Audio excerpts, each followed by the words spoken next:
സ്വപ്നേ ഞാൻ വിചാരിച്ചിട്ടില്ല ഞാനൊരു ചാനൽ തുടങ്ങുന്നോ ഞാൻ ഈ ഒരു ലെവലിലേക്ക് എത്തുമോ എന്നൊന്നും ഞാൻ സ്വപ്നത്തിൽ പോലും വിചാരിക്കാത്തത്. ഒരു ചുരിദാറിന്റെ പാന്റ് സ്റ്റിച്ച് ചെയ്യുന്നത് വീഡിയോ ക്ലാസ് ആയിട്ട് ജീവിതം വഴിമുട്ടി നിന്നുള്ള അവസ്ഥയിൽ നിന്ന് പിന്നെ എങ്ങനെ കരകയറും, അതായത് പുറത്ത് പോയിട്ട് ഒരു ജോലി ചെയ്യാനുള്ള സാഹചര്യം ആയിരിക്കൂല. ഏത് ഭാഷയിലാണ് ഞാൻ പഠിച്ചത് എന്ന് എനിക്ക് പറയാൻ അറിയില്ല. കാരണം പിന്നെ അവരുടെ കയ്യിൻ്റെ മൂവ്മെൻറ്റ്സ് നോക്കിയിട്ട് വേണം നമ്മളിത് പഠിച്ചെടുക്കാൻ. അവർ മെറ്റീരിയൽസ് ഒക്കെ വാങ്ങുകയും ചെയ്ത് ഞാനും മെൻ്റലി ഒക്കെ ടൈമിംഗ് ഒക്കെ പ്രിപ്പയർഡ് ആയി നിൽക്കുന്ന സമയത്താണ് മാർച്ചിൽ കൊറോണ വരുന്നത്.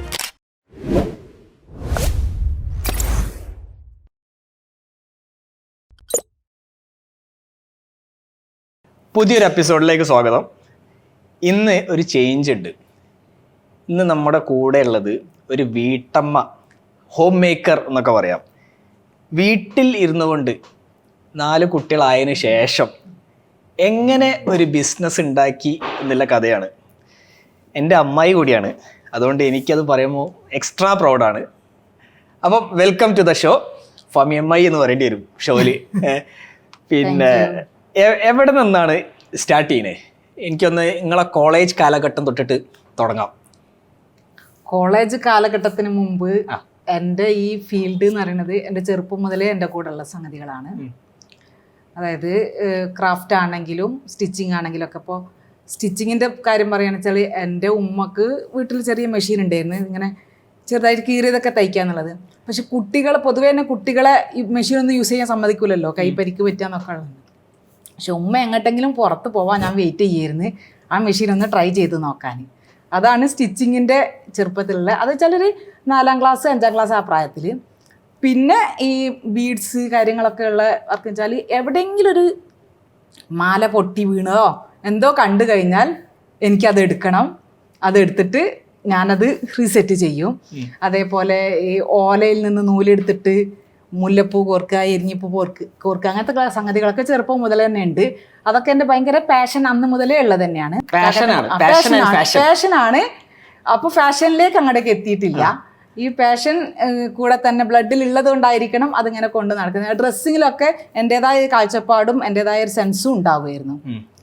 പിന്നെ മക്കളായി ആ സമയത്തൊക്കെ ഞാൻ സ്റ്റിച്ചിങ്ങിലേക്ക് വല്ലാതെ ഇറങ്ങിയിട്ടില്ല. ഈ പറഞ്ഞ പോലെ ഗ്ലാസ് പെയിന്റ്, ബീഡ്സ് വർക്ക് പോലുള്ള അല്ലെങ്കിൽ വേസ്റ്റ് മെറ്റീരിയൽ കൊണ്ടുള്ള ക്രാഫ്റ്റുകൾ ഇതിലൊക്കെ ചെയ്യായിരുന്നു. വീട്ടിലൊക്കെ ഷോപ്പ് പീസസ് ആയിട്ടും അങ്ങനെയൊക്കെ ഉണ്ടാക്കുന്നുണ്ട്. എനിക്ക് ഓർമ്മയുണ്ട്, പണ്ട് നിങ്ങളടുത്ത് വന്ന് നിങ്ങൾ എന്തൊക്കെ വീട്ടിൽ കൊണ്ടുവന്നും തരും, നിങ്ങൾ എന്തൊക്കെ ഉണ്ടാക്കിയത്.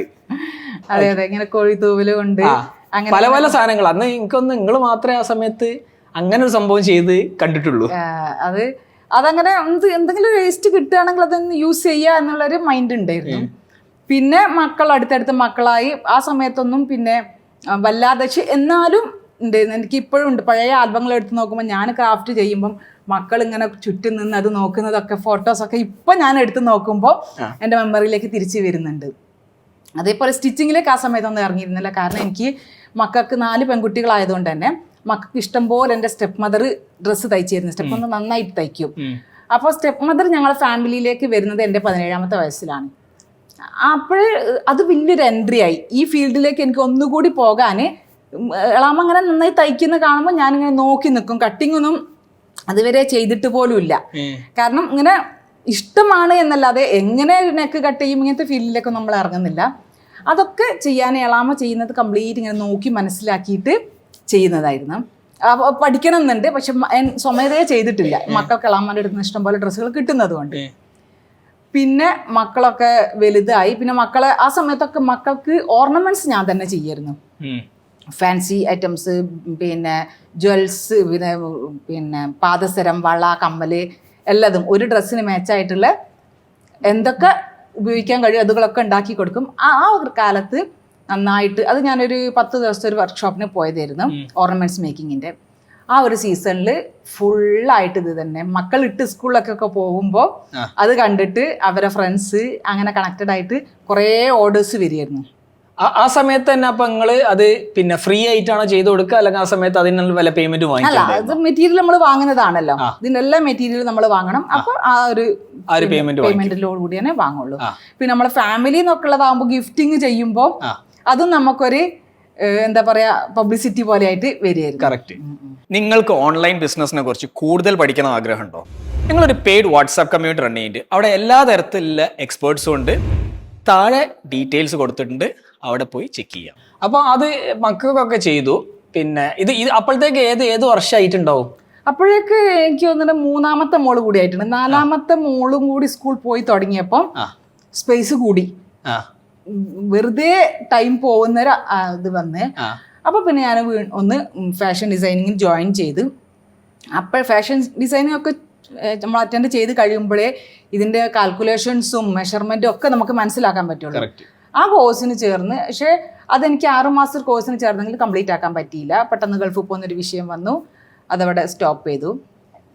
അത് സ്റ്റോപ്പ് ചെയ്ത് കഴിഞ്ഞ്, പക്ഷെ ആ സമയത്തും എനിക്ക് നല്ല കോൺഫിഡൻസ് ഇല്ല ഞാൻ സ്വന്തം ചെയ്യാം എന്നുള്ളത്. കാരണം ഈ കട്ടിങ് എന്ന് പറയുന്നത് അങ്ങടേക്ക് എത്തിപ്പെടാൻ എല്ലാവർക്കും ധൈര്യം കിട്ടാത്തത്. കാരണം എക്സ്പെൻസീവ് ആയ ക്ലോത്ത് ആയിരിക്കും, ആ ക്ലോത്ത് വേസ്റ്റ് ആയാൽ പോയല്ലോ.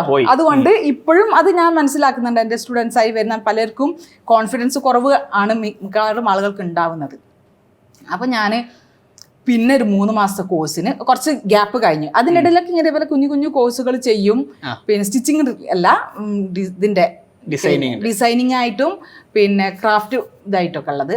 അതിന്റെ ഇടയിൽ പിന്നെ യൂട്യൂബൊക്കെ നമ്മളിലേക്ക് എത്തിയ ഉടനെ തന്നെ ബീഡ്സ് കൊണ്ട് പിന്നെ animals, flowers, show pieces, bags, അത് നന്നായിട്ട് അതൊന്നും മലയാളത്തില് ഒറ്റ ചാനലിലും ഇല്ല. ഏത് ഭാഷയിലാണ് ഞാൻ പഠിച്ചത് എന്ന് എനിക്ക് പറയാൻ അറിയില്ല. കാരണം പിന്നെ അവരുടെ കയ്യിന്റെ മൂവ്മെന്റ്സ് നോക്കിയിട്ട് വേണം നമ്മളിത് പഠിച്ചെടുക്കാൻ. ഫസ്റ്റ് ഞാൻ കോഴിക്കോട് ഒരു ഷോപ്പിൽ പോയി, അവിടെ ഒരു മാറ്റ് കണ്ടു. അതെനിക്ക് പഠിച്ചെടുക്കാഞ്ഞിട്ട് എന്താ പറയുക, ഒരു ശ്വാസം മുട്ടലും അതിലെൻ്റെ ഉറക്കം കെടുത്തിയൊരു മാറ്റായിരുന്നു അത്. അങ്ങനെ ഞാൻ പിന്നെ അവരുടെ അടുത്ത് പോയിട്ട് ഞാൻ ചോദിച്ചു, എനിക്കിതൊന്ന് കൊണ്ടുപോകാൻ തരുമോ, ഞാൻ പഠിച്ചിട്ട്. പക്ഷെ അവർക്ക് തന്നെ അത്ര പരിചയമില്ലാത്ത അവർക്കും ധൈര്യമല്ല. അപ്പൊ അവരുടെ അടുത്ത് പറഞ്ഞു, ശനിയാഴ്ച വൈകുന്നേരം കൊണ്ടുപോയിട്ട് തിങ്കൾ ഷോപ്പ് തുറക്കുമ്പോഴേക്ക് കൊണ്ടുതരെങ്കിൽ കൊണ്ടുപോയിക്കോളി. അല്ല, ഷോപ്പിൽ അവര് പിന്നെ വിൽക്കാൻ വെച്ച സാധനം അല്ലല്ല, അവര് ബീഡ്സ് സെയിൽ ആവാൻ വേണ്ടിയിട്ട് ഒരു മോഡൽ വെക്കുന്നതാ. മനസ്സിലായി. അവര് വാങ്ങിച്ചോണ്ടോ? അവര് തന്നെ അവരാരും ഉണ്ടാക്കിയതായിരിക്കണം. മനസ്സിലായി. പക്ഷെ ഇത് കാണുമ്പോൾ ഇതേപോലെയുള്ള സാധനം ഉണ്ടാക്കാൻ ആ ബീഡ്സ് സെയിൽ ആവുമല്ലോ. ബിസിനസ് ട്രിക്ക് ആണത്. ശരി. പക്ഷെ എനിക്കിത് എങ്ങനെയെങ്കിലും പഠിച്ചെടുക്കണം. പക്ഷെ അവർ ഈ പറഞ്ഞ രണ്ടും എനിക്ക് നടക്കൂല. ശനി വൈകുന്നേരം അവിടെ പോയി എടുക്കലും നടക്കൂല, തിങ്കൾ രാവിലെ കൊണ്ടു കൊടുക്കലും നടക്കൂല. അപ്പൊ ഞാൻ അതിനെ പല ടൈപ്പിലുള്ള ഫോട്ടോസ് എടുത്ത്, നമ്മള് ചെറിയ ഏറ്റവും സ്റ്റാർട്ടിങ് ക്യാമറ, ഏത് ക്യാമറ ആയിരിക്കും? ഏത് ക്യാമറ ആയിരിക്കും? ഫോണിൽ തന്നെ അത് പല മോഡലിൽ ഫോട്ടോ എടുത്ത്, പിന്നെ ഇവിടെ വന്നിട്ട് അതിനെ തിരിച്ചും മറിച്ചും ഈ ബീഡ്സും ഇതും വെച്ചിട്ട് പല തരത്തിൽ ഞാൻ കോർത്ത് നോക്കി, തെറ്റും വീണ്ടും കോർക്കും. അങ്ങനെ എന്താ പറയുക, നമ്മൾ അതിയായി ആഗ്രഹിച്ചാൽ നമുക്ക് എന്തും നേടാം എന്നുള്ള ആ രീതിക്ക് ഞാനത് പഠിച്ചെടുത്തു. അങ്ങനെ ചെയ്തുകൊണ്ട് 2 വർഷമൊക്കെ പോയി. പിന്നെ വീണ്ടും ആ സമയത്ത് കുട്ടികൾ മാത്രമല്ല കേട്ടോ, അമ്മമാരും ഈ പെരുന്നാളിനൊക്കെ കണ്ട് ബാഗിലൊക്കെ കണ്ട് അങ്ങനെ ഇതൊന്നും പഠിക്കാൻ താല്പര്യം, ഇതേപോലെ വീടുകളിൽ മാത്രമായിട്ട് ഇരിക്കുന്ന അമ്മമാരുണ്ടാവുമല്ലോ, ഇത്തരം താല്പര്യങ്ങള്, അങ്ങനെ ആളുകളും കുറെ വന്നിട്ടുണ്ടായിരുന്നു. Friends and family circle.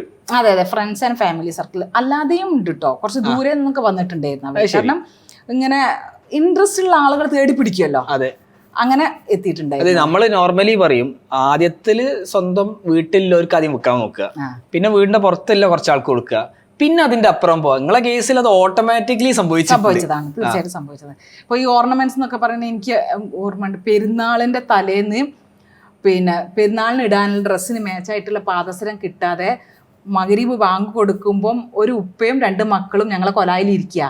ഈ ഉപ്പക്ക് മക്കള് വരാത്തോണ്ട് പോകാൻ വയ്യ, കുട്ടിക്ക് നാളെ ഇടാനുള്ള സാധനം കിട്ടാതെ കുട്ടി പോവുകയില്ല. അങ്ങനെയൊക്കെയുള്ള അവസ്ഥകൾ ഉണ്ടായിരുന്നു. ഒക്കെ വലിയ സന്തോഷമാണ്, നമുക്ക് കിട്ടുന്നൊരു അംഗീകാരമാണല്ലോ അതൊക്കെ.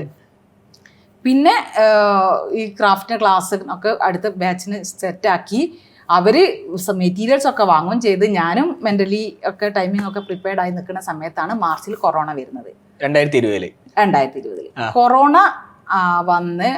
അപ്പൊ ഇത് നടക്കില്ല. ആദ്യം എൻ്റെ മനസ്സിലേക്ക് പോയ സംഗതി ഇതാണ്. പക്ഷെ ഞാൻ ഇവരോട് കമ്മിറ്റ് ചെയ്തു പോയല്ലോ, ഇനി ഞാൻ എങ്ങനെ അവർക്ക് ഇത് കൊടുക്കും? ഇനി ഇത് ഇപ്പൊ നമുക്ക് അതിനെ ലാഘവത്തോടു കൂടി കാണുന്നുണ്ടെങ്കിൽ അന്ന് നമുക്ക് ഈ പ്രതിസന്ധി എത്രത്തോളം പോകുന്ന അറിയില്ലല്ലോ. കറക്റ്റ്.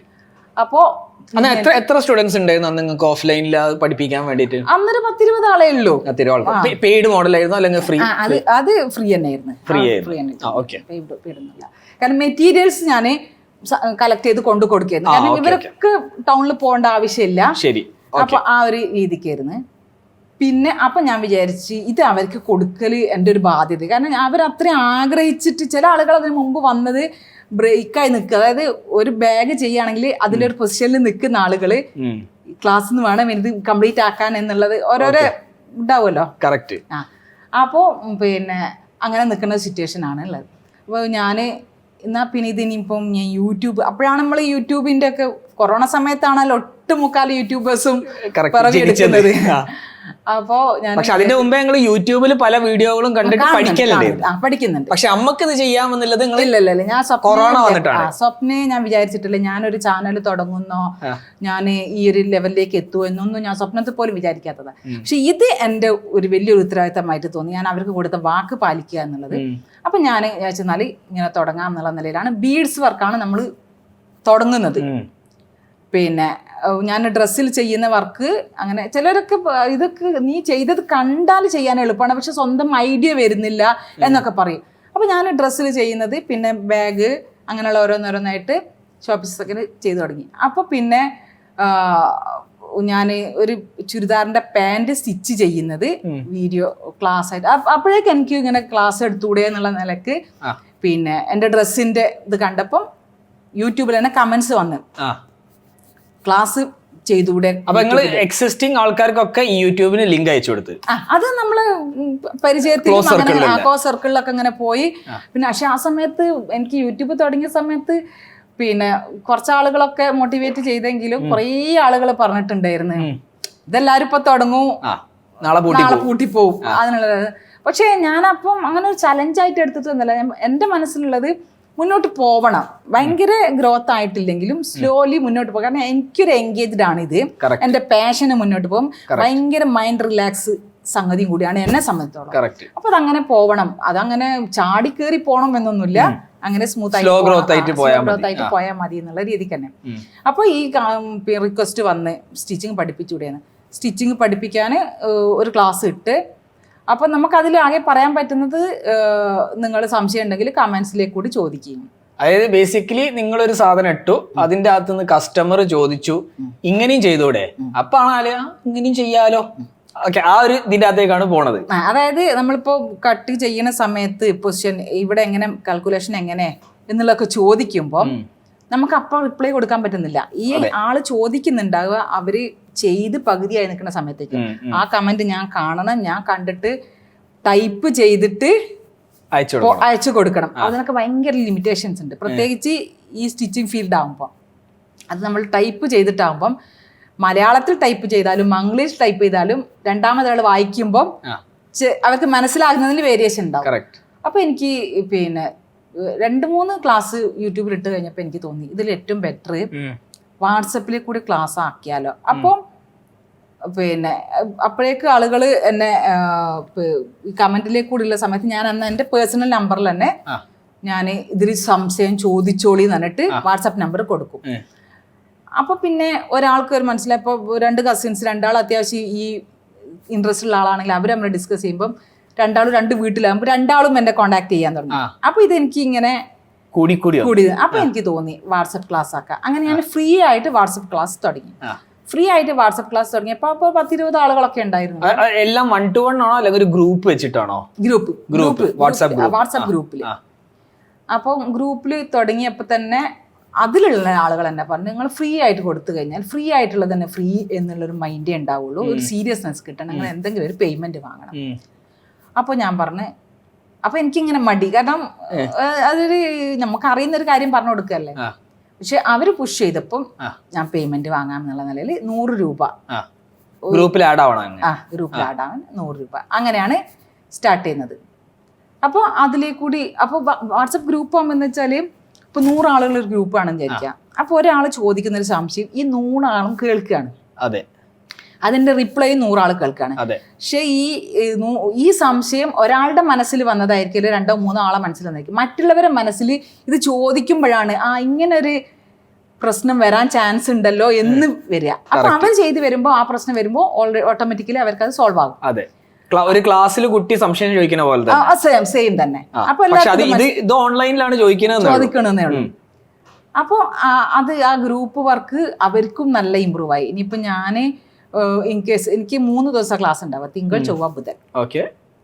ആ 3 ദിവസം ഫുൾ ടൈം ഞാന് ഓൺലൈൻ ഉണ്ടാവും. അപ്പൊ നിങ്ങളെ ടൈമിംഗ് എങ്ങനെയായിരിക്കും? നിങ്ങൾ പിന്നെ ആ ദിവസം ഫുള്ള് ഉണ്ടാവും 9 to 6 അങ്ങനെ എന്തെങ്കിലും തീരുമാനിച്ചിട്ടാണ്? ഞാൻ 10 മണിക്ക് ക്ലാസ് ഗ്രൂപ്പിൽ ഇട്ട് കൊടുക്കും.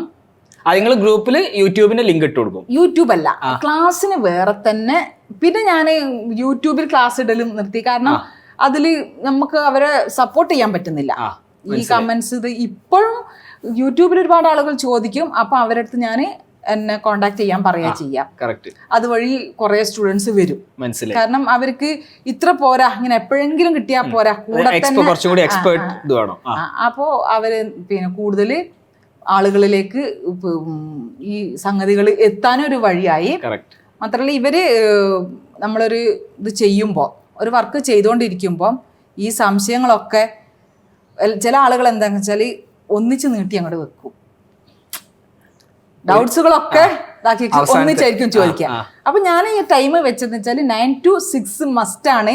ഓക്കെ, ഓരോരുത്തരും ഓരോ ഫീൽഡിലായിരിക്കും. കുറെ ഇപ്പൊ എൻ്റെ സ്റ്റുഡൻസ് ആയിട്ട് വലിയ വലിയ പൊസിഷനിലുള്ള ആളുകളുണ്ട്. ഹൈക്കോടതി ജഡ്ജി ആയിട്ടുള്ള ഒരു ലേഡി വരെ ഉണ്ടായിരുന്നു. അസിസ്റ്റന്റ് ജഡ്ജി ആയിരുന്നു. അവർക്കൊക്കെ അവരുടെ പാഷൻ ആണെന്ന്, പക്ഷെ അവരുടെ ജോലി തിരക്ക് കാരണം ഇത് ചെയ്യാൻ പറ്റുന്നില്ല. പക്ഷെ കാണുമ്പോഴുള്ള കൊതി കൊണ്ട് എൻ്റെ ഫ്രീ ടൈമിൽ എനിക്ക് ചെയ്യാൻ പറ്റുള്ളൂ. പക്ഷെ അങ്ങനെയുള്ളവർ നമ്മൾ അതിനനുസരിച്ചിട്ട് പരിഗണിക്കും കേട്ടോ. ഈ സമയം മാത്രമല്ല, അവർക്ക് കുറച്ചും കൂടി അവരുടെ ഫ്രീ ടൈമിനും കൂടി പരിഗണിക്കും. അപ്പോൾ ഒരു ആൾ രാവിലെ 10 മണിക്ക് ക്ലാസ് കേൾക്കുന്നുണ്ടെങ്കിലും വേറെ ആൾ ചിലപ്പോൾ 2 മണിക്കായിരിക്കും ക്ലാസ് കേൾക്കുന്നുണ്ട്. അവരെ ജോലിന്റെ ഷിഫ്റ്റിംഗിന്റെ കാരണം. പക്ഷെ ഞാൻ എല്ലാവരുടെ അടുത്തും പറയാം, നിങ്ങൾ ക്ലാസ് 2 ഗ്രൂപ്പായിട്ടാണ് ഞാൻ ആഡ് ചെയ്യാം. ഒരു അഡ്മിൻ ഓൺലി ഗ്രൂപ്പിൽ അതിൽ തന്നെ ക്ലാസ് ഇട്ടുള്ളൂ. കാരണം 10 മണിക്ക് ക്ലാസ് കേട്ട ആളും 12 മണിക്ക് ക്ലാസ് കേട്ട ആളും തമ്മിൽ അതിൻ്റെ ഇടയിൽ ഒരുപാട് ചാറ്റ്സ് വന്നിട്ടുണ്ടാവും. അപ്പൊ നിങ്ങൾ 2 ഗ്രൂപ്പ് ഉണ്ടാക്കി. നിങ്ങൾക്ക് അങ്ങോട്ട് അങ്ങോട്ടും ഇങ്ങോട്ടും കമ്മ്യൂണിക്കേഷൻ ഒരു ഗ്രൂപ്പ്, മറ്റേത് ക്ലാസ്. 2 മണിക്ക് വരുന്ന ആള് നേരെ വന്ന ക്ലാസ് കണ്ടിട്ട് ഇവിടെ വന്നിട്ട് മനസ്സിലായി. ആ സമയത്ത് തന്നെ എൻ്റെ വോയിസ് കംപ്ലീറ്റ് കേട്ടാല് അവരുടെ മനസ്സിൽ വന്ന കുറെ ഡൗട്ട്സ് അവിടെ ക്ലിയർ ആയി ഉണ്ടാവും. ശരിയാണ്. അപ്പൊ പിന്നെ അവർക്ക് പിന്നെ ചോദിക്കാൻ അധികം ഉണ്ടാവില്ല. പിന്നെ ചില ആളുകളൊക്കെ വിചാരിക്കും അതിങ്ങനെ കേട്ട് പോയാൽ മതി ചെയ്യുമ്പോൾ ഇതാക്കാം. പക്ഷെ ചെയ്യുന്ന സമയത്ത് അവർ സ്റ്റക്ക് ആവും. അപ്പൊ ആ സമയത്തേക്ക് അവർ ചോദിക്കുന്നുണ്ടാകും. അപ്പം അതങ്ങനെ ക്ലിയർ ആക്കി അങ്ങനെ മുന്നോട്ട് പോകും. ഓക്കെ, അപ്പം അങ്ങനെ ചെയ്തു. അപ്പൊ യൂട്യൂബിൽ നിങ്ങൾ സ്റ്റിച്ചിങ്ങിന്റെ സാധനങ്ങൾ, അതായത് ജനറൽ സാധനങ്ങളൊക്കെ യൂട്യൂബിലിടും. എന്നിട്ട് കുറച്ച് കഴിയുമ്പോൾ അവർ പറയും എനിക്ക് എക്സ്പേർട്ട് 1-on-1 കൺസൾട്ടേഷൻ വേണം. അല്ല, 1-on-1 അല്ല. ഞാൻ സ്റ്റാർട്ടിങ്ങിൽ തുടങ്ങിയല്ലോ യൂട്യൂബിൽ തന്നെ ക്ലാസ് ഉണ്ടല്ലോ. പിന്നെ വാട്സപ്പ് ക്ലാസ് ഞാൻ പേയ്മെന്റോട് കൂടി ക്ലാസ് ചെയ്ത് തുടങ്ങിയപ്പോൾ ഒരിക്കലും അത് യൂട്യൂബിൽ ഇടുന്നില്ല. കാരണം ഇവര് പേയ്മെന്റ് ചെയ്തതിന് ഇവർക്കൊരു ബെനിഫിറ്റ് വേണ്ടേ? എല്ലാവർക്കും കിട്ടുന്ന പോലെ അവർക്ക് കിട്ടിയിട്ട് കാര്യമല്ലല്ലോ. അപ്പൊ ഇവർക്ക് മാത്രമായിട്ട് തന്നെ ക്ലാസ്സുകൾ കണ്ടക്ട് ചെയ്ത് അതിന്റെ യൂട്യൂബ് ലിങ്ക് ഞാൻ ആക്കും. കാരണം എല്ലാവർക്കും വീഡിയോസ് മാത്രം പോയി കൊടുത്തു കഴിഞ്ഞാൽ എല്ലാവരുടെ ഫോണിൽ നിന്നും അത് പോകുന്നുണ്ട്. അത് ഞാൻ ലിങ്ക് ആക്കും. പക്ഷെ ആ ലിങ്ക് ഞാൻ ഷെയർ ചെയ്യുന്നവർക്ക് മാത്രമേ കിട്ടുള്ളൂ. അത് സ്റ്റുഡൻസിന് മാത്രമേ ലിങ്ക് കിട്ടുള്ളൂ. മനസ്സിലായി. പബ്ലിക്കിൽ ഇടൂല. കറക്റ്റ്. അപ്പൊ അവര് ഇതിൻ്റെ അകത്ത് വരും, ഗ്രൂപ്പിൽ വരും, നിങ്ങളെ വീഡിയോ കാണും. വീഡിയോ കണ്ടിട്ട് അതിന് ഡൗട്ട് ഉണ്ടെങ്കിൽ ചോദിക്കും. ഇത് എത്ര കുട്ടികൾ വരെ, അതായത് 10 to 6 അല്ലെങ്കിൽ 9 to 6 ആയിരിക്കും നിങ്ങൾ അവൈലബിൾ. അപ്പോൾ എത്ര കുട്ടികൾ വരെ ഇത് സ്റ്റുഡൻസ് വരെ ഇത് സ്കെയിലായി? അതായത് ഇപ്പം യൂട്യൂബ് ഗ്രൂപ്പിൽ മീൻസ് വാട്സാപ്പ് ഗ്രൂപ്പിൽ നമുക്ക് 1000 സ്റ്റുഡൻസ് 1024 പേരെ ആഡ് ചെയ്യാൻ കഴിയുള്ളൂ. അപ്പോൾ അതിൻ്റെ മുകളിലേക്ക് ഇത് പോയോ? പിന്നെ അതിനൊരു ടൈം പീരീഡ് ഉണ്ടാവുമോ? ഇത്ര കാലഘട്ടം വരെ കിട്ടുള്ളൂ എന്നല്ലേ? നമ്മളെ ക്ലാസ് വരുന്നത് 2 മാസ്റ്റർ കോഴ്സാണ്. അത് 2-2.5 മാസത്തോളം ചിലപ്പോൾ അങ്ങനെ ലേഖായി പോകും. കാരണം വീക്കിലി 3 ദിവസമല്ലേ ക്ലാസ് കൊടുക്കുന്നുള്ളൂ. കറക്റ്റ്. അപ്പോൾ ബേസിക് ആയിട്ടുള്ള മെഷർമെന്റിന്റെ കംപ്ലീറ്റ് കാര്യങ്ങൾ ഇവർക്ക് മനസ്സിലാവും. ഒരു ബോഡിയിൽ നിന്ന് എങ്ങനെ മെഷർമെന്റ് എടുക്കും, ഒരു ഡ്രസ്സിൽ നിന്ന് എങ്ങനെ മെഷർമെന്റ് എടുക്കും, ഇതൊക്കെ കംപ്ലീറ്റ് ക്ലിയർ ആക്കി കഴിഞ്ഞ ശേഷം മാത്രമേ നമ്മളൊരു ഡ്രസ്സിന്റെ കട്ടിങ്ങും സ്റ്റിച്ചിങ്ങിലേക്കും പോവുള്ളൂ. അത് കഴിഞ്ഞ് അവർ ഓരോന്നോരോന്നായിട്ട് ചെയ്തങ്ങനെ മുന്നോട്ട് പോകും. ഈ സമയത്തിന്റെ ഇടയിലൊക്കെ അവർക്ക് അപ്പം തന്നെ സംശയങ്ങൾ ചോദിക്കാം. ആ സമയത്താകുമ്പോൾ ഒരുപാട് ആളുകളെ ചോദ്യങ്ങളും കാര്യങ്ങളൊക്കെ ഉണ്ടാവും. പിന്നെ പല പല പ്രശ്നങ്ങൾ കാരണം അവർ ചിലപ്പോൾ ചെയ്യാൻ പറ്റില്ല. അവർ പിന്നെ ഈ ക്ലാസ് ടൈം കഴിഞ്ഞിട്ടാകുമ്പോൾ പിന്നെ ഇപ്പോഴും ഇപ്പം നടന്നുകൊണ്ടിരിക്കുന്നതിന്റെ 25ാമത്തെ ബാച്ചാണ്. ഒന്നാമത്തെ ബാച്ചിലുള്ള ആളും ഇപ്പോഴും ചിലപ്പോൾ എന്നെ കോൺടാക്ട് ചെയ്യും. പക്ഷെ അവർ ഈ സ്റ്റേജിലായിരിക്കും ഉണ്ടാകുക. അവർ കുറേ കൂടി ഫാഷനബിൾ ആയിട്ടുള്ള ഡ്രസ്സിന്റെ അഡ്വാൻസ്ഡ് സ്റ്റേജിലായിരിക്കും. മാത്രമല്ല ചിലപ്പോൾ ചില ക്ലോത്ത് എന്താണെന്നുള്ളത്, ഇന്ന ഡ്രസ്സിന് ഏത് ടൈപ്പ് മെറ്റീരിയലാണ് കൂടുതൽ സൂട്ടാകുക, ഇങ്ങനെയുള്ള ഡിസ്കഷന് വേണ്ടിയിട്ടൊക്കെ എന്നെ കോൺടാക്ട് ചെയ്യും. അപ്പൊ അതുകൊണ്ട് തന്നെ അവർക്കൊരു ധൈര്യമാണ് എപ്പോഴും. അപ്പൊ അത് 1-on-1 ആയിരിക്കോ? അത് പിന്നെ അവര് നമ്മള് പിന്നെ ഗ്രൂപ്പിൽ നിന്ന് ഒരുവിധ ആളുകളൊക്കെ സ്വയം ലെഫ്റ്റ് ആകും. ഞാൻ ക്ലാസ് പിന്നെ ഗ്രൂപ്പിൽ നിന്ന് അവരെ ലെഫ്റ്റ് ആക്കുകയോ അല്ലെങ്കിൽ ക്ലാസ്സുകൾ പിൻവലിക്കുകയോ ഒന്നും ചെയ്യാറില്ല. പക്ഷെ അവര് പിന്നെ നമുക്ക് ഉണ്ടാവുമല്ലോ കുറെ ഗ്രൂപ്പ് ഇങ്ങനെ നിൽക്കുമ്പോൾ അങ്ങനെ പോവുക എന്നുള്ളല്ലാതെ വേറെ സ്വന്തമായിട്ട് അവര് പോവുക അല്ലാതെ ഞാനായിട്ട് അവരെ പിരിച്ചുവിടുന്ന വിഷയങ്ങൾ. അപ്പൊ 25 ബാച്ച്, ഓരോ ബാച്ചിൽ എത്ര സ്റ്റുഡൻസ് ഉണ്ടാവും? അത് പല സമയത്തും തുടക്കത്തിലൊക്കെ വളരെ കുറച്ചായിരുന്നു. പിന്നെ ഇങ്ങനെ കൂടി ആ സമയത്തൊക്കെ നമുക്ക് ഒരു വാട്സപ്പ് ഗ്രൂപ്പിൽ 256 ആള് മാത്രമേ പറ്റുള്ളായിരുന്നു. അങ്ങനെ 1-2 ഒരു 6ാമത്തെ ബാച്ചും 7ാമത്തെ ബാച്ചും എയും ബിയും ആക്കിയിട്ട് എനിക്ക് ചെയ്യേണ്ടി വന്നിട്ടുണ്ട്. കാരണം അത്രയല്ലേ ഉൾക്കൊള്ളാൻ പറ്റുള്ളൂ. പിന്നെ കുറച്ച് കഴിഞ്ഞപ്പം ഞാൻ ഈ പറഞ്ഞ പോലെ നമ്മളങ്ങനെ ഒരു പിന്നെ അഡ്വർടൈസ്മെന്റ് ഒന്നും കൊടുക്കുന്നില്ലായിരുന്നു. അപ്പൊ പിന്നെ ആളുകൾ അങ്ങനെ കുറഞ്ഞു വന്ന് പിന്നെ അപ്പോൾ ഞാൻ പറഞ്ഞ പോലെ ഭയങ്കര ഒരു ഗ്രോത്ത് വിചാരിക്കുന്നില്ല. എന്നാൽ എനിക്ക് കുറെ തിരക്കുകളും വരും. അപ്പോൾ ഫാമിലി ഇമ്പോർട്ടൻ്റ് ആയതുകൊണ്ട് അതിനെ പ്രിഫറൻസ് കൊടുക്കുമ്പോൾ വല്ലാതെ മറ്റിലേക്ക് ചാടുന്നില്ല ഞാൻ. അത് എൻ്റെ തന്നെ തീരുമാനത്തിന്റെ ഭാഗമായിട്ടാണ്. അപ്പോൾ പിന്നെ ഇപ്പം കുറച്ചുകൂടി ഗ്രോത്ത് കൂടി. കാരണം മോള് എനിക്ക് മക്കൾ 4 ആളും നല്ല സപ്പോർട്ടാണ്, ഫാമിലി എല്ലാം സപ്പോർട്ടാണ്, ഹസ്ബൻഡൊക്കെ 100% സപ്പോർട്ടാണ്. പക്ഷേ ഈ ഗ്രോത്ത് പിന്നെ അവരിപ്പോൾ എൻ്റെ മോഡൽസും കാര്യങ്ങളൊക്കെ അവർ തന്നെയാണ് ഒട്ടുമുക്കാലോ. ഞാൻ അവർക്ക് ചെയ്യുന്ന ഡ്രസ്സാണ് മെയിനായിട്ട് യൂട്യൂബിൽ ഇടുന്നത്. കറക്റ്റ്. ഒരു ഫംഗ്ഷൻ ഉണ്ടെങ്കിലും അല്ലാതെയൊക്കെ ആയിട്ടുള്ള ഹാൻഡ് വർക്ക് ആയിട്ടും എല്ലാ കാര്യങ്ങളൊക്കെ തന്നെയാണ് ഇടുന്നത്. അപ്പോൾ ഫാമിലി സന്തോഷിക്കും, സ്റ്റുഡൻസും ഹാപ്പി. അതെ തന്നെ. അതൊക്കെ പുതിയ മോഡൽ. പിന്നെ നമ്മളെ ഇസ്ലാമിക് സ്റ്റൈലിലുള്ള ഡ്രസ്സിങ്ങിന് നല്ല ഇമ്പോർട്ടൻസ് ഉണ്ട് എന്നുള്ളത് എനിക്ക് എൻ്റെ ചാനൽ വഴി മനസ്സിലായി. കാരണം ഫാഷനും വേണം, എന്നാല് ഇസ്ലാമികപരമായിട്ടുള്ള മോഡസ്റ്റ് വെയറിന് നല്ല ഒരു സ്ഥാനമുണ്ട് എന്നുള്ളത് മനസ്സിലായി. നിഷാണ് ബേസിക്കലി, ഒരു നിഷാണ്. അതെ. അപ്പൊ ഇപ്പം ഒരു 2 മാസമായിട്ട് രണ്ടാമത്തെ ഓളിയാണ് ടെക്നിക്കൽ ഫീൽഡിൽ കുറേ കൂടി എക്സ്പെർട്ടാണ്. അവൾ എന്നെ നന്നായി പുഷ് ചെയ്തിട്ടാണ് ഇപ്പൊ ഞാൻ റീൽസിലേക്കൊക്കെ ഒന്ന് ഇറങ്ങിയിട്ടുള്ളത്.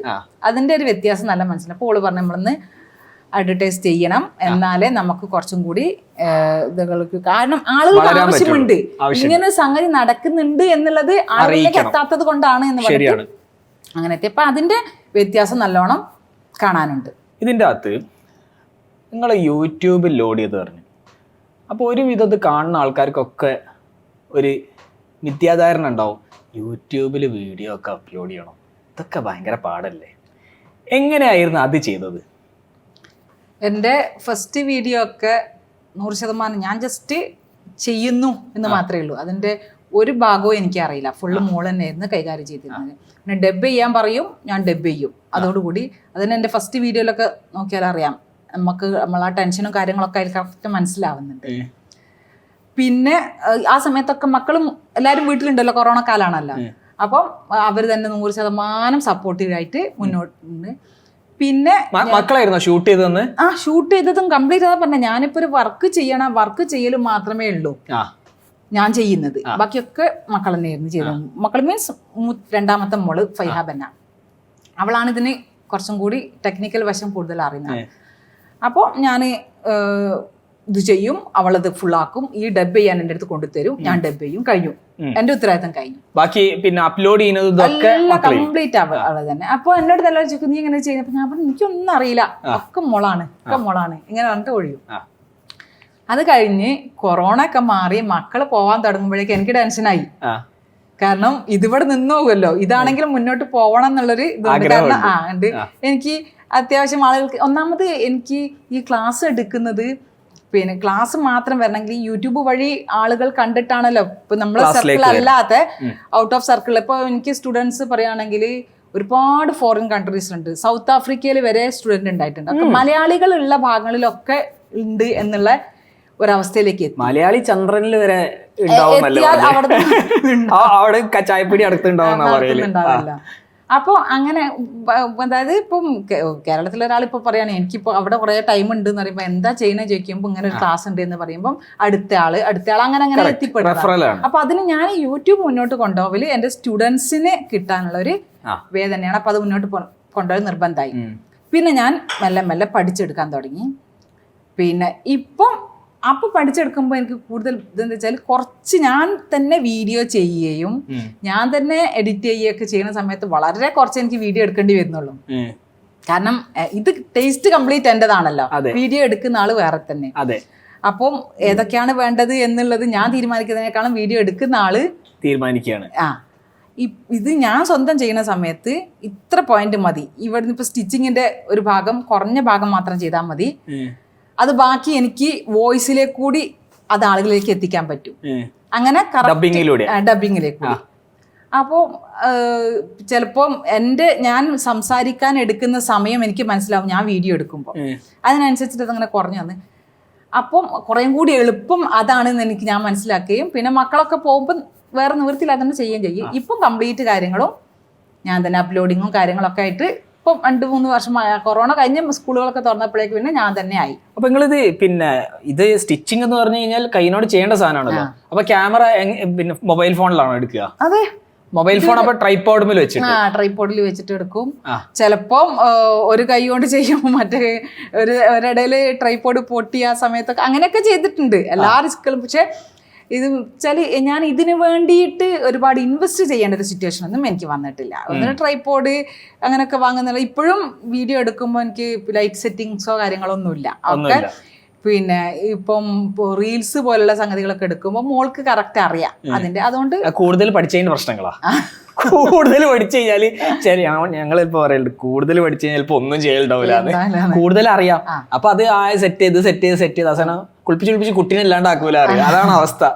ഓക്കെ, ആ ഒരു രീതിക്ക് പോകുന്നത് കൊണ്ട് തന്നെ സുഖമായിട്ട് മുന്നോട്ട് പോകാൻ പറ്റുന്നുണ്ട്. ഓക്കെ, അപ്പം നിങ്ങള് ഒരു ബാച്ചിൽ 25 കുട്ടികളെ അറിഞ്ഞു അല്ലേ? എത്ര ബാച്ച് കഴിഞ്ഞു ഇപ്പോ? 25 കുട്ടികളല്ല, 25ാമത്തെ ബാച്ചാണ് ഇപ്പൊ. എത്ര ടോട്ടൽ എത്ര സ്റ്റുഡൻസ് നിങ്ങൾ എഡ്യൂക്കേറ്റ് ചെയ്തിട്ടുണ്ട്? ഒരു 4500-ലധികം ആളുകള് ഈ 25 ബാച്ചിലായിട്ട് വന്നു പോയിട്ടുണ്ട്. അതായത് ഈ 25 ബാച്ചും നിങ്ങൾ വളരെ സട്ടിലി അല്ലെങ്കിൽ പിന്നെ കുട്ടികളെ കിട്ടാനായിട്ട് നിങ്ങൾ ഒരു ആക്ടിവിറ്റി ചെയ്തിട്ടില്ലല്ലോ. ആ വീഡിയോ ഇടുന്നു, അതിന്റെ അകത്തിന് കണ്ടിട്ട് അതിന്റെ എൻഡിൽ നിങ്ങൾ പറയോ നിങ്ങൾക്ക് ഇങ്ങനെ ഒരു ക്ലാസ് ഉണ്ട് എന്ന് പറയും. അത് പിന്നെ പറയാം. കാരണം പിന്നെ ചോദ്യങ്ങൾ വരൽ തുടങ്ങി, എപ്പോഴാണ് നെക്സ്റ്റ് ക്ലാസ് എന്നുള്ളത്. അപ്പൊ പിന്നെ നമ്മൾ അവരെ അറിയിക്കണല്ലോ. ചിലര് പറഞ്ഞു വെക്കും എന്ത് അറിയിക്കണം കേട്ടോ. അതൊരു കോൾ, എന്റെ നമ്പർ ഇപ്പൊ എനിക്ക് യൂട്യൂബിനായിട്ട് വേറെ നമ്പറൊക്കെ എടുത്തതിന് ശേഷം അതിൽ അവരൊന്ന് മെസ്സേജ് അറിയിക്കണം കേട്ടോ. പക്ഷെ അത് ആരാണെന്നോ അവരുടെ നമ്പർ ഞാൻ സേവ് ചെയ്യുന്ന ചെയ്തില്ല. അപ്പൊ ഇത് അറിയിക്കുക എന്നുള്ള ഉത്തരവാദിത്തം എൻ്റെ അടുത്തായപ്പോൾ ഞാൻ പിന്നെ വീഡിയോയിൽ മക്കൾക്ക് അങ്ങനെ ക്ലാസ് നടക്കുന്നുണ്ട് എന്നുള്ളത്. പിന്നെ അതേപോലെ തന്നെ സ്റ്റുഡൻസ് ചെയ്ത വർക്കുകൾ ഫോട്ടോസ് കളക്ട് ചെയ്തിട്ട് അത് വീഡിയോസ് ആക്കി ഇട്ട് കൊടുക്കും. അപ്പോൾ ചില ആളുകൾക്ക് കുറച്ചൊക്കെ അറിയുന്ന ആളുകൾക്ക് തോന്നും ഇവർക്ക് സ്റ്റുഡൻ്റ് ആയിക്കഴിഞ്ഞാൽ ഇത്രയൊക്കെ പറ്റുന്നുണ്ട്, എനിക്കും പറ്റുമല്ലോ. ഒട്ടുമുക്കാൽ ആളുകളുടെയിലും പല പല കാരണങ്ങളാൽ ഒളിഞ്ഞു കിടക്കുന്ന ഇങ്ങനത്തെ കഴിവുകൾ പുറത്തേക്ക് വരാനുള്ള ഒരു വേ ഇല്ലാത്ത അവസ്ഥയാണുള്ളത്. കറക്റ്റ്. ചില ആളുകൾക്ക് ഇപ്പോൾ എൻ്റെ സ്റ്റുഡൻസ് ആയിട്ടുള്ള പല ആളുകളെയും എനിക്കറിയാം. പിന്നെ ജീവിതം വഴിമുട്ടി നിന്നുള്ള അവസ്ഥയിൽ നിന്ന് പിന്നെ എങ്ങനെ കരകയറും, അതായത് പുറത്ത് പോയിട്ട് ഒരു ജോലി ചെയ്യാനുള്ള സാഹചര്യം ആയിരിക്കൂല. ചിലപ്പം എഡ്യൂക്കേഷൻ പ്രോബ്ലം കൊണ്ടായിരിക്കും, ചിലപ്പം ചുറ്റുപാടുള്ള അങ്ങനെ പുറത്ത് സ്ത്രീകൾ പോകുന്നത് ഇഷ്ടപ്പെടാത്ത ഫാമിലിയിലായിരിക്കും അവർ നിൽക്കുന്നുണ്ടാകുക. ഇങ്ങനെയൊക്കെ ആകുമ്പം ഇത് അകത്തിരുന്നിട്ട് തന്നെ ചെയ്യാലോ. മക്കളെ വിട്ട് കഴിഞ്ഞാൽ ഒട്ടുമുക്കാൽ സ്ത്രീകളും ഫ്രീ ആണ്. കറക്റ്റ്. ഈ അടിക്കുക തുടക്കുക പോലെ പണികളല്ലാതെ അത് ചെയ്ത് കഴിഞ്ഞാൽ അവർ ഫ്രീ ആണ്. പിന്നെ ഉറങ്ങിയൊക്കെ സമയം കളയേണ്ട ഒരു അവസ്ഥയാണ്. അപ്പോൾ ചിലർക്ക് തോന്നുകയാണ് എന്തെങ്കിലും യൂസ്ഫുൾ ആയിട്ട് ചെയ്യാലോ എന്നുള്ളത്. അങ്ങനെ വരുന്നവരുണ്ട്. പക്ഷേ ഹസ്ബൻഡ് മരിച്ച് സ്വന്തമായിട്ട് കുട്ടികൾ നോക്കേണ്ട അവസ്ഥ ഉണ്ട്. അപ്പം ഇങ്ങനെയൊക്കെ അല്ലാതെ ഇൻകം ഉണ്ടാക്കണം, അങ്ങനെ വന്നവർ ഒരുപാടുണ്ട്. പിന്നെ ഈ പറഞ്ഞ പോലെ എന്നെ പോലെ തന്നെ പാഷൻ എന്നുള്ള രീതിക്ക് വന്നിട്ടുണ്ട്. ചില ആളുകൾ, ഒരുപാട് ആളുകൾ പറയാറുണ്ട് ഇപ്പൊ മെറ്റീരിയൽസിന് അല്ല വലിയ റേറ്റ് വരുന്നത്, സ്റ്റിച്ചിങ് ചാർജാണ്. അപ്പം ഇപ്പൊ എന്നെ സംബന്ധിച്ച് ഞാൻ ഈ ഫീൽഡിലല്ല വെച്ചാൽ എനിക്കും എൻ്റെ 4 മക്കൾക്കും സ്റ്റിച്ച് ചെയ്യാൻ പുറത്ത് കൊടുക്കുകയാണെങ്കിൽ വലിയൊരു എമൗണ്ട് അതിന് വേണ്ടി വരുന്നത്. കാരണം മെറ്റീരിയൽസ് ഇപ്പൊ 40 രൂപക്ക് കിട്ടും നെറ്റ് മെറ്റീരിയൽ. അതൊരു 5 മീറ്റർ ഉണ്ടെങ്കിൽ നല്ലൊരു ഗൗൺ ചെയ്യാം.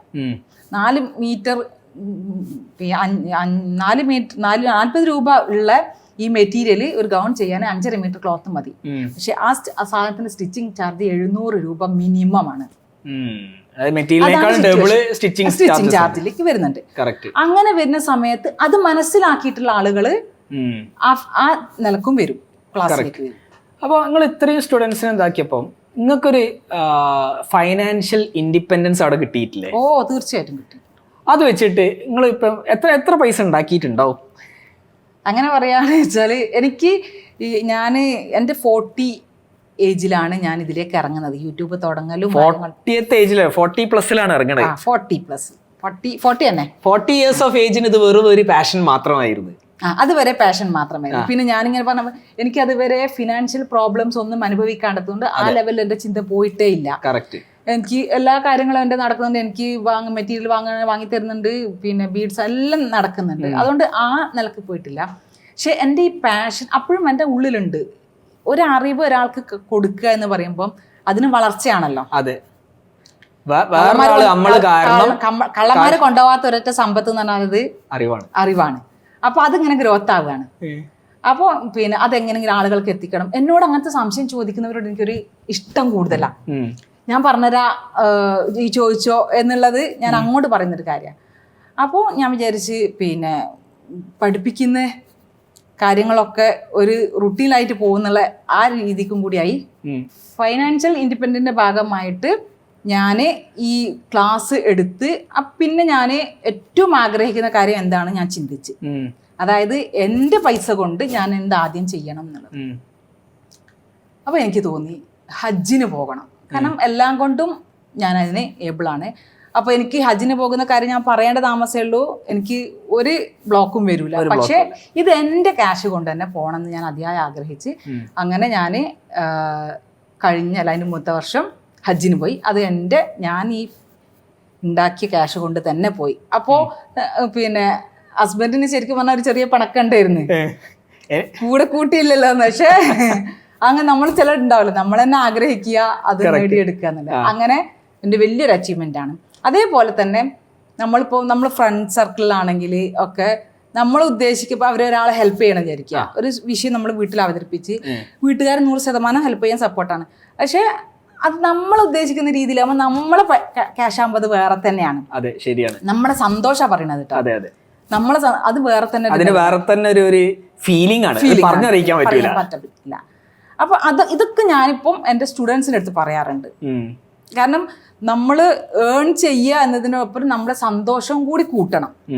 ചില ആളുകൾ പറയും നമ്മൾ എന്തുണ്ടാക്കിയിട്ട് കാര്യം, ഇപ്പൊ ചിലരൊക്കെ പറയുന്നത് പെണ്ണ് പണിയെടുത്തിട്ട് കാര്യമല്ല, കടലിൽ കായം കലക്കിയ പോലെയാണ്. അതൊക്കെ വെറുതെയാ. നമ്മള് ആദ്യം നമ്മളെ വളർത്തിക്കൊണ്ടിരിക്കുമ്പോൾ നമുക്ക് ഇങ്ങനെ മുന്നോട്ടേക്ക് പോകാനുള്ള ഒരു എനർജി കിട്ടും. കറക്റ്റ്. അപ്പോൾ ഈ വീഡിയോ കാണുന്ന പോഡ്കാസ്റ്റ് കാണുന്ന ആൾക്കാർക്ക് ഒരു ഡൗട്ട് ഉണ്ടാവും, എങ്ങനെയാണ് ഫാമിലി ലൈഫ്, നിങ്ങൾ ഭയങ്കരമായിട്ട് ഫാമിലി ലൈഫ് നോക്കുന്ന ആളാണ്, അപ്പോൾ എങ്ങനെയാണ് ഫാമിലിനെ മാനേജ് ചെയ്യണം, നിങ്ങളെ യൂട്യൂബ് ചാനലും മാനേജ് ചെയ്യണം, കോഴ്സും ഇതൊക്കെ എങ്ങനെയാണ് നിങ്ങൾ മാനേജ് ചെയ്തിരുന്നത് ആ സമയത്ത്? അത് തന്നെയാണ് ഇപ്പോഴും നടന്നുകൊണ്ടിരിക്കുന്നത്. വീട്ടിലേക്ക് ഇപ്പോൾ ഒരു രാവിലെ എണീറ്റ് നമ്മളെ ഫുൾ പ്ലാൻഡ് ആയിരിക്കണം നമ്മളെന്നുള്ളതാണ്.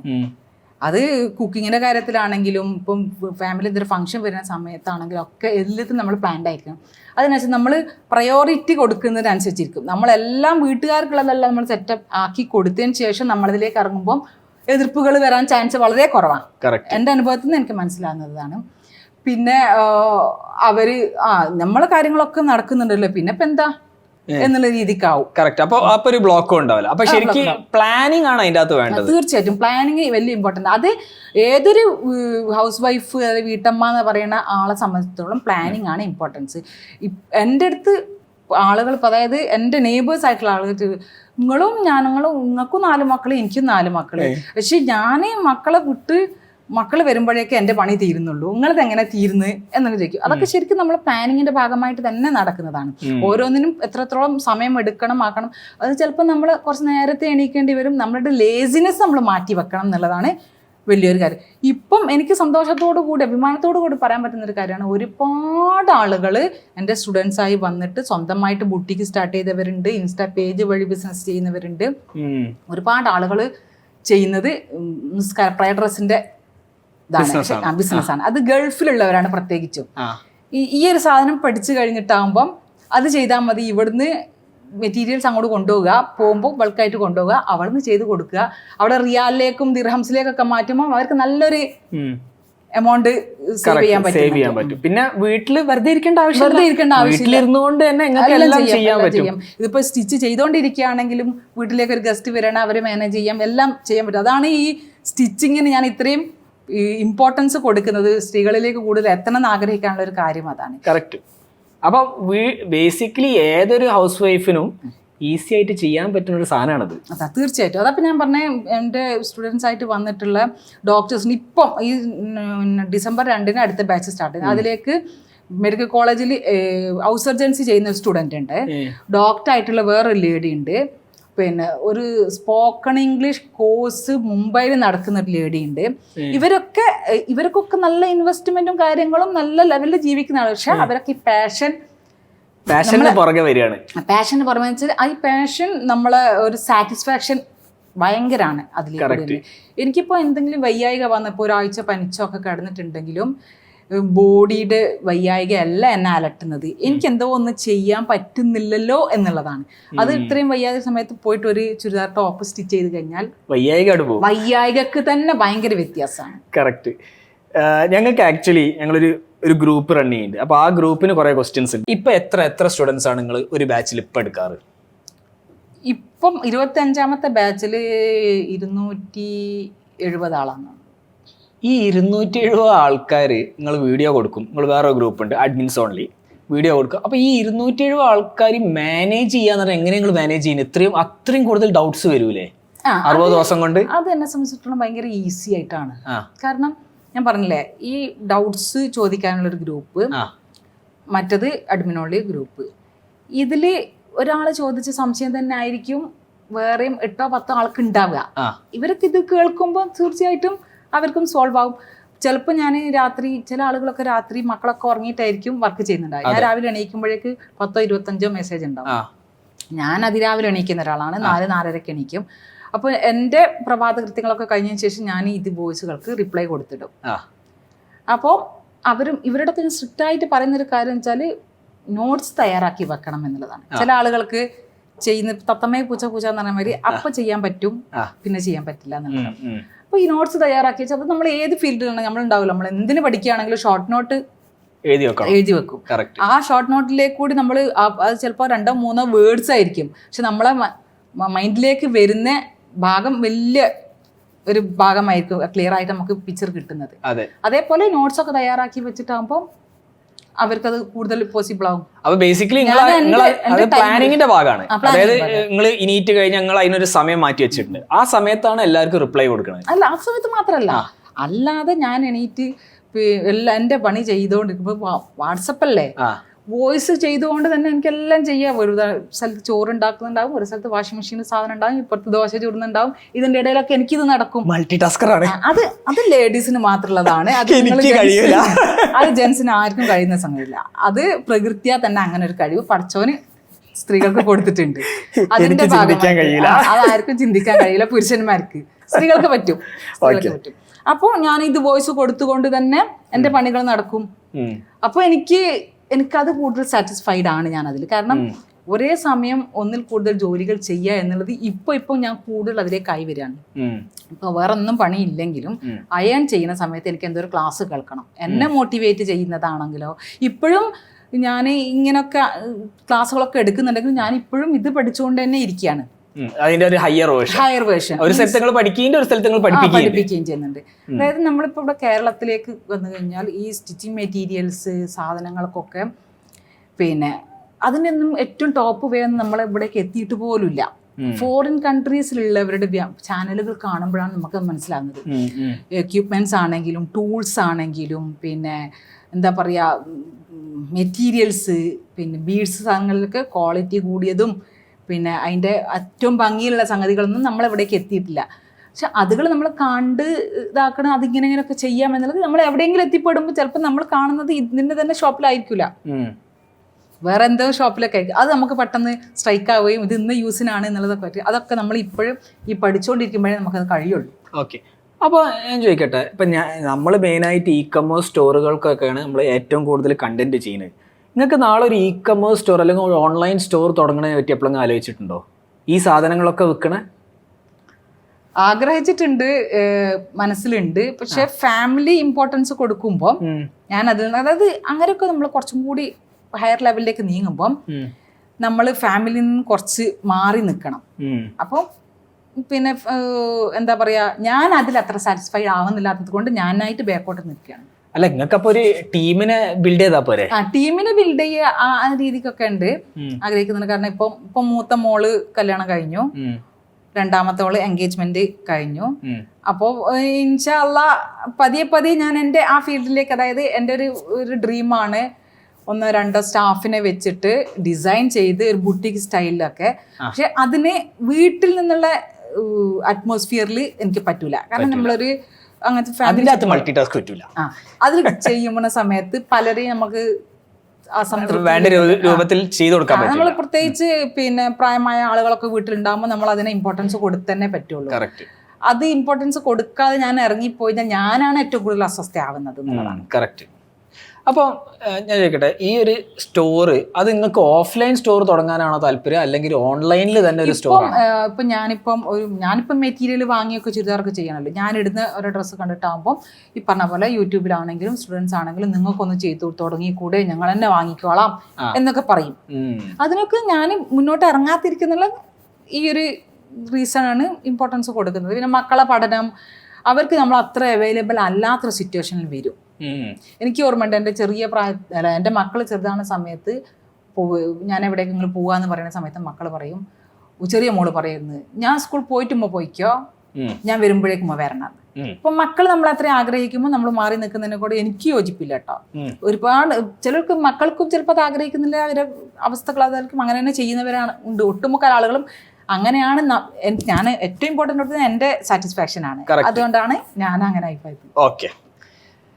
ഇപ്പോൾ ഒരു ആസ്പയറിങ് ഹൗസ് വൈഫ് സ്റ്റിച്ചിങ് പഠിപ്പിക്കണം, അല്ലെങ്കിൽ കുക്കിംഗ് പഠിപ്പിക്കണം, വേറെ എന്തൊക്കെ ചെയ്യാൻ പറ്റും? ഒരു ആസ്പയറിങ് ഹൗസ് വൈഫ് ആണെങ്കിൽ എന്തൊക്കെ ഈ യൂട്യൂബ് വെച്ച് സാധിച്ചെടുക്കാൻ പറ്റും?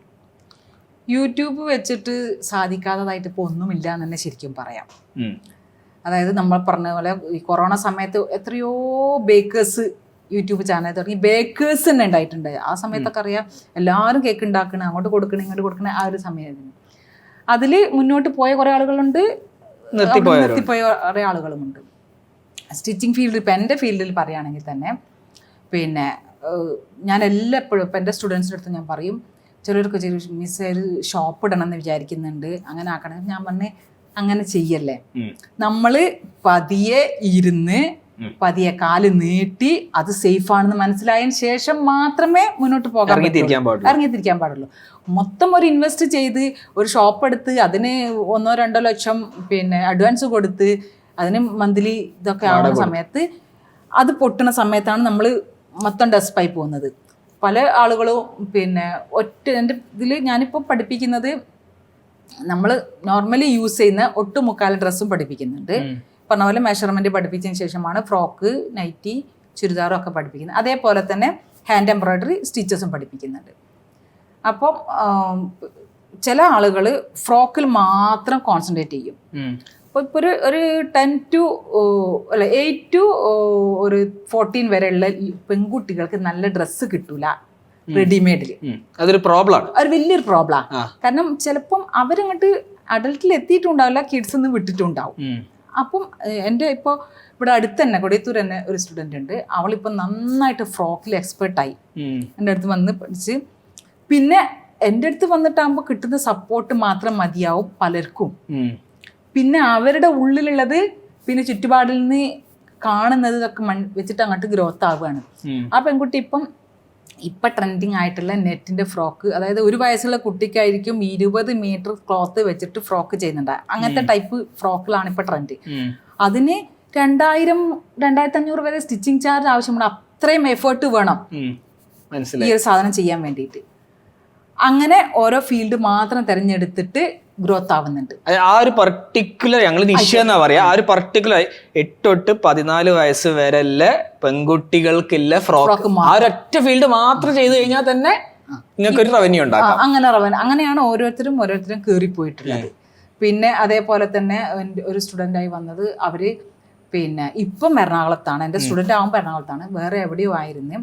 ഫിനാൻഷ്യൽ ക്രൈസിസ് ഹസ്ബൻഡിന് വന്നിട്ട് ഒരു ഒളിച്ചോട്ടം എന്നുള്ള രീതിക്കാണ് അവർ അങ്ങോട്ടേക്ക് മാറിയത്. 3 ചെറിയ കുട്ടികളാണ്, ആൺകുട്ടികൾ. അവൾക്ക് നല്ല എഡ്യൂക്കേഷൻ ഉണ്ട്, പക്ഷെ പുറത്ത് പോയിട്ട് ചെയ്യാൻ പറ്റുന്നില്ല. ഹസ്ബൻഡ് ഇപ്പോൾ ചെറിയ ജോലിയിൽ എന്തോ കയറിയിട്ട്. അപ്പം ഈ ചാനൽ കണ്ടപ്പം അവൾക്ക് തോന്നി എന്തെങ്കിലും ഒന്ന് പഠിച്ചെടുക്കാന്നുള്ള നിലയിൽ അങ്ങനെ ഇവള് ഹാൻഡ് എംബ്രോയിഡറി മാത്രം കൂടുതൽ കോൺസെൻട്രേറ്റ് ചെയ്ത് പഠിച്ചു. ഇപ്പം അവൾ ചെയ്യുന്നത് മെറ്റീരിയൽ എടുത്ത് നെക്കില്, സ്ലീവില്, താഴെ ഭാഗത്ത് മാത്രം മെറ്റീരിയൽസിൽ വർക്ക് ചെയ്ത് വെക്കും, എന്നിട്ട് അത് സെയിൽ ചെയ്യാം. അതെങ്ങനെ സെയിൽ ചെയ്യുന്നത്? അവരെ ഫ്രണ്ട്സ് ആൻഡ് ഫാമിലി നെറ്റ്വർക്കിലോ? അവര് ഇൻസ്റ്റാ പേജ് ഇട്ടു. ഇൻസ്റ്റാ പേജ് ഇട്ടു. അതി പറയുന്ന പോലെ എല്ലാവർക്കും അങ്ങനെ ആയിട്ടുള്ളൂ. ഏറ്റവും എളുപ്പമുള്ള വേ എന്ന് വെച്ചാൽ നമ്മൾ ഡ്രസ്സ് ചെയ്തിട്ടാകുമ്പോൾ സ്റ്റാറ്റസ് വെക്കുക. ഞാൻ എൻ്റെ വാട്സപ്പ് സ്റ്റാറ്റസ് വെക്കുന്ന സമയത്ത് അത് ചിലപ്പോൾ കുട്ടി ഇട്ടിട്ടുള്ളതായിരിക്കും, അല്ലെങ്കിൽ ചിലപ്പോൾ ഒരു മരത്തമ്മ തൂക്കിയിട്ടുള്ളതായിരിക്കും. സ്റ്റാറ്റസ് വെക്കും. സ്റ്റാറ്റസ് നോക്കുക എന്നുള്ള ട്രെൻഡ് ഇല്ലാത്തവർ വളരെ കുറവാണ്. എന്നെ പോലുള്ളവരൊക്കെ നോക്കാറുണ്ടാവുള്ളൂ. അപ്പോൾ അത് നോക്കിയിട്ട് ഇത് എവിടുന്ന എങ്ങനെയാന്നുള്ളത്. ഇപ്പം എല്ലാവർക്കും ഉള്ളൊരു ചിന്ത എന്താ വെച്ചാൽ എന്നെ പോലെ ഞാൻ മാത്രം മതി, വേറൊരാളെ പോലെയുള്ളത് വേണം, പക്ഷെ അതിൽ എന്തെങ്കിലും ഒരു എനിക്ക് വേണം. അതുകൊണ്ടാണ് ഇപ്പോൾ കസ്റ്റമൈസ്ഡ് ഡ്രസ്സിന് കൂടുതൽ ആൾക്കാർ വരുന്നത്. യുണീക്ക് ആയിട്ടുള്ളൊരു പീസ് ആയിരിക്കണം എന്റേത് കണ്ടിട്ട് വേറൊരാൾ അതേപോലെ എടുക്കുന്നത് കുഴപ്പമില്ല, പക്ഷെ വേറൊരാൾ കണ്ട് ഞാൻ എടുത്തിട്ടുണ്ടെങ്കിലും അറിയരുത് എന്നുള്ളൊരു മൈൻഡ് ആയിരിക്കും ഉണ്ടാകുക. അത് പൊതുവേ തന്നെ ഉണ്ടാവുമല്ലോ. ഞാൻ ഏറ്റവും അട്രാക്റ്റീവ് ഞാനായിരിക്കണം എന്നാണല്ലോ എല്ലാവരും ആഗ്രഹിക്കുക. അപ്പോൾ എൻ്റെ സ്റ്റുഡൻറ്റ് ഇൻസ്റ്റാഗ്രാം പേജിലേക്ക് കൂടി അവള് ഇത് ചെയ്തു. ഇങ്ങനെ ഇപ്പം ചില മെറ്റീരിയൽസ് പല ടൈപ്പ് മെറ്റീരിയൽ, സിൽക്കിലുണ്ട്, കോട്ടണിലുണ്ട്. കോട്ടണിന് പല വെറൈറ്റീസ് ഉണ്ട്, പല റേറ്റിലൊക്കെ ഉള്ളത്. അപ്പോൾ ഓരോന്നിനും ഓരോരുത്തർക്ക് ഓരോ ഇമ്പോർട്ടൻസ്. ഇപ്പോൾ 40 ഏജ് കഴിഞ്ഞ ആളുകളെ സംബന്ധിച്ചിടത്തോളം കോട്ടൺ ഡ്രസ്സിനായിരിക്കും ഇമ്പോർട്ടൻസ് കൊടുക്കുക. അപ്പോൾ ആ കാറ്റഗറി മാത്രം ഡ്രസ്സ് ചെയ്യുന്ന ആളുകളുണ്ട്. ഇങ്ങനെ കാറ്റഗറി തിരിച്ചിട്ട് ചെയ്യും. അപ്പോൾ ഓരോരുത്തർക്ക് ഓരോ അവരുടെ ഫീൽഡിൽ അവർ മാത്രമായിട്ട് മാറും. കറക്റ്റ്. ഞങ്ങൾ ഇതിന് പറയാ ഐഡിയൽ കസ്റ്റമർ പേഴ്സോണ എന്ന ICP, മറ്റേ ജാർഗൺസ് ഒക്കെ യൂസ് ചെയ്യും. പക്ഷെ ഇത് വളരെ സിമ്പിൾ ആയിട്ട് പറഞ്ഞാൽ ഒരു ഏജ് കാറ്റഗറി, ഫീമെയിൽ ആണോ മെയിൽ ആണോ, ഇതൊക്കെ നോക്കിയിട്ട് എന്ത് ടൈപ്പ് ഓഫ് ഡ്രസ്സാണ്, ഈ 3 സാധനങ്ങൾ കിട്ടിയാൽ നിങ്ങളെ ഐഡിയൽ കസ്റ്റമർ പേഴ്സോണയായി. അത് മാത്രം ചെയ്യും. അപ്പൊ അതിൽ നിങ്ങൾ എക്സ്പേർട്ട് ആയിട്ട് വരും. അത് എക്സ്പേർട്ട് ആയിട്ട് വരുന്ന മാത്രമല്ല അവിടേക്ക് ആളുകൾ എത്തും. ഇന്ന സ്ഥലത്ത് ഇന്നൊരു ഇതുണ്ട്, അവരുടെ സാധനം യുണീക്കാണ്, മാത്രമല്ല നല്ല ക്ലോത്ത് ആണ്. അതൊക്കെയാണ് ഈ സ്റ്റിച്ചിങ് ഫീൽഡിൽ, മെറ്റീരിയൽ ഫീൽഡിലുള്ള ഇമ്പോർട്ടൻസ്. മെറ്റീരിയൽ പിന്നെ നമ്മളിപ്പോൾ പണ്ടത്തെ മാതിരിയല്ല, ഒരുപാട് ഡ്രസ്സിൽ ഒരുപാട് ആളുകൾ എടുക്കും. പണ്ടൊക്കെ എപ്പോഴെങ്കിലും ഒരു പെരുന്നാളിന് ഒരു ഡ്രസ്സ്, പിന്നെ അടുത്ത പെരുന്നാളിന് ഉണ്ടാവും. ഇപ്പം അങ്ങനെയല്ല, ഓരോ ഫംഗ്ഷനും. ഇപ്പോൾ ഇന്നലെ ഇപ്പം ശിശുദിനം കഴിഞ്ഞു. ശിശുദിനത്തിനൊക്കെ എല്ലാ LKG UKG കുട്ടികൾക്ക് ഓരോ ഡ്രസ്സ് വേണം. കളർ കോഡായി, ഓരോ ദിവസത്തിനും ഓരോ കോഡായി. അപ്പോൾ അതൊക്കെ ഇപ്പോൾ ആളുകൾ എടുക്കുന്നുണ്ട്. എന്നാലും നല്ല സാധനം തന്നെ വേണം എന്നുള്ളതാണ്. നല്ല ചീപ്പ് റേറ്റിലുള്ള സാധനം കിട്ടണം.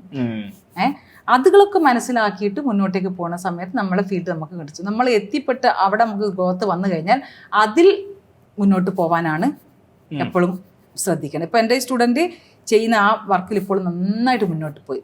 അതുതന്നെ സിൽക്കിൽ ചെയ്യുന്നുണ്ട്. പിന്നെ സിൽക്കിൻ്റെ തന്നെ പല കുറഞ്ഞ റേറ്റുകൾ കുറഞ്ഞിട്ടുണ്ട്. സിൽക്ക് പോലെ തോന്നുന്ന മറ്റ് മെറ്റീരിയൽസ് അങ്ങനെയൊക്കെ ചെയ്യാൻ പറ്റും. ഇപ്പോൾ ഹാൻഡ് എംബ്രോയിഡറിക്ക് നല്ല റേറ്റാ. കാരണം ഹാൻഡ് വർക്കിന് സമയം കൂടുതലെടുക്കും, പിന്നെ അതിന്റെ ഫിനിഷിങ്ങും കൂടുതലായിരിക്കും. അപ്പം അത് ഇഷ്ടപ്പെടുന്ന ആളുകൾ, പ്രത്യേകിച്ച് വേറെ സ്റ്റുഡൻ്റ് ഉണ്ട്, അവൾ ചെയ്യുന്നത് ഇവിടുന്ന് ഇങ്ങനെ വർക്ക് ചെയ്തിട്ട് ഗൾഫിലേക്ക് അയക്കുക, അറബികളുടെ ഇടയിലേക്ക് എത്തിക്കാനുള്ള ഒരു സോഴ്സ് ഓളെങ്ങനെ കണ്ടുപിടിച്ച് അവർക്ക് പിന്നെ റേറ്റ് അല്ല പ്രശ്നം, സാധനത്തിന്റെ ഭംഗിയും ഇതൊക്കെയാണല്ലോ.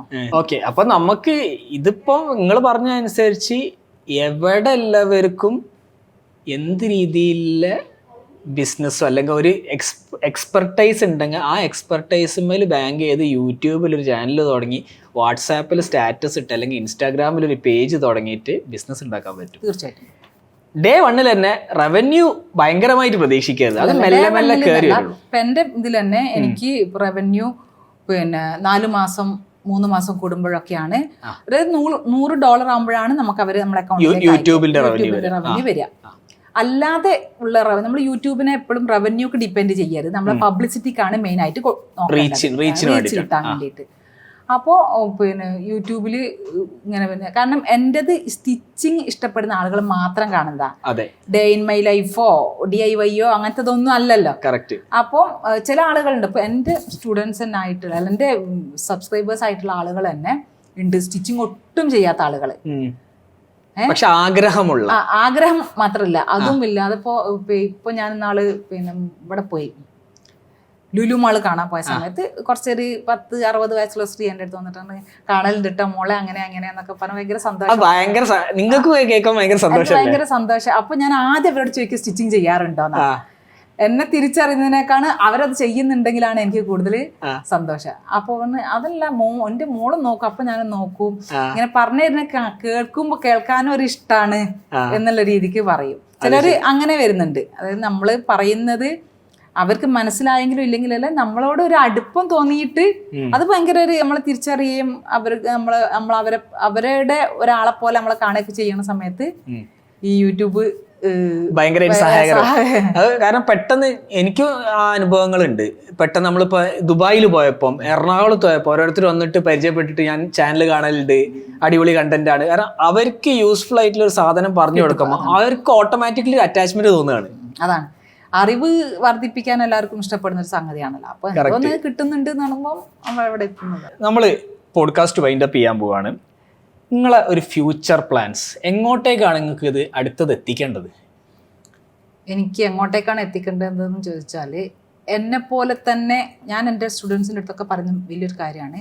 ഞാൻ ഇപ്പോൾ നിങ്ങൾക്ക് പഠിപ്പിച്ച് തരുന്നുണ്ട്. ഞാനും ഒരു 0-യിലായിരുന്നല്ലോ പണ്ട്. അതെ. അപ്പം ഇതേപോലെ ക്ലാസ് അറ്റൻഡ് ചെയ്ത് നിങ്ങൾ പഠിച്ച് നിങ്ങൾക്ക് മക്കൾക്ക് ടേസ്റ്റ് ഉണ്ടെങ്കിൽ ആദ്യം മക്കളെ പഠിപ്പിക്കുക. ഈ നോട്ട് തയ്യാറാക്കുന്ന സമയത്ത് ഞാൻ അവരെ പറയില്ല, ആദ്യം 1-2 സംഗതികൾ നോട്ട് മാത്രമേ ഞാനായിട്ട് കൊടുക്കുകയുള്ളൂ. പിന്നെ സ്വന്തമായിട്ട് ഉണ്ടാക്കാനാണ് അവരടുത്ത് പറയുന്നത്. എന്നിട്ട് അത് വെച്ചിട്ട് കുറച്ച് കഴിഞ്ഞിട്ട് 1-2 വർഷം കഴിഞ്ഞിട്ട് ക്ലാസ് എടുക്കാൻ നിങ്ങളും ഏബിൾ ആവണം.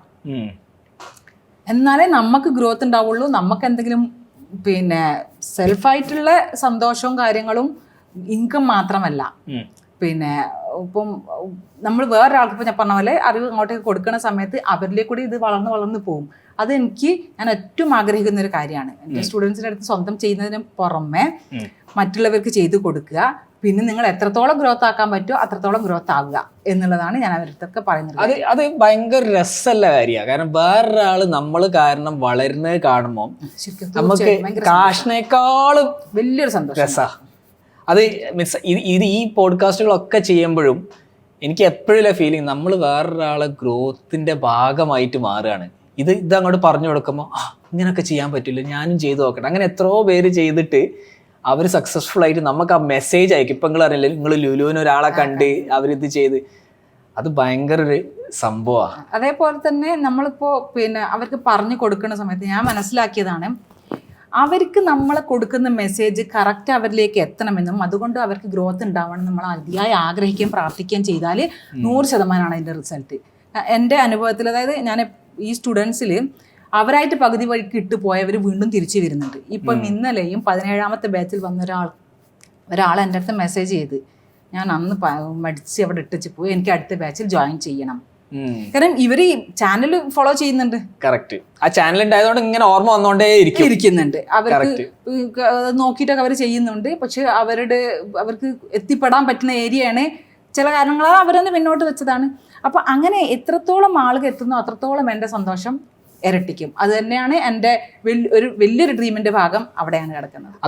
അതാണ് നമുക്ക് മുന്നോട്ട് പോകാനുള്ള ഊർജം ആക്ച്വലി. ഇത്രയും കണ്ടിട്ട് നിങ്ങൾക്ക് ഓൺലൈൻ ബിസിനസ്സിനെ കുറിച്ച് കൂടുതൽ പഠിക്കണം ആഗ്രഹമുണ്ടോ? ഞങ്ങളൊരു പെയ്ഡ് വാട്സാപ്പ് കമ്മ്യൂണിറ്റി റൺ ചെയ്യുന്നുണ്ട്. അവിടെ എല്ലാ തരത്തിലുള്ള എക്സ്പേർട്സും ഉണ്ട്. താഴെ ഡീറ്റെയിൽസ് കൊടുത്തിട്ടുണ്ട്, അവിടെ പോയി ചെക്ക് ചെയ്യാം. ഓക്കെ ഗൈസ്, ഇത് എൻ്റെ അമ്മായിയാണ്. അതുകൊണ്ട് അമ്മായിൻ്റെ അടുത്ത് പഠിക്കാൻ പോകണമെങ്കിൽ ഞാൻ ഡിസ്കൗണ്ട് വാങ്ങിച്ചു തരും. ഇനി അടുത്തൊരു എപ്പിസോഡ് വരെ we'll wind up here until we meet again. Thank you.